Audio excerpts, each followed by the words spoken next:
Welcome back to another technical deep dive here in the debug zone. Today we're tackling a big question and breaking it down with insights from other users.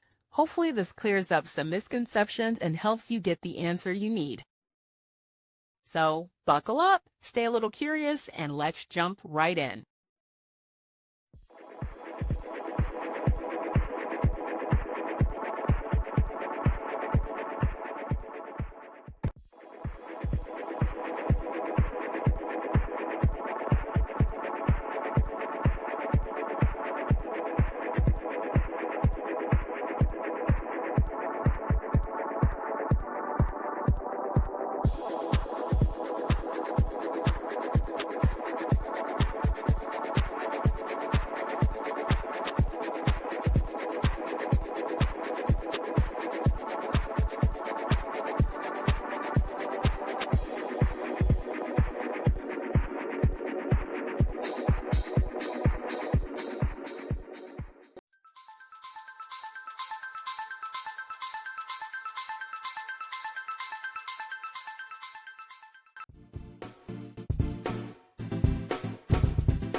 And that's a wrap.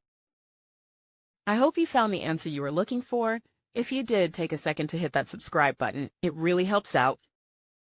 And let me know in the comments which solution worked best for you. See you next time in the debug zone.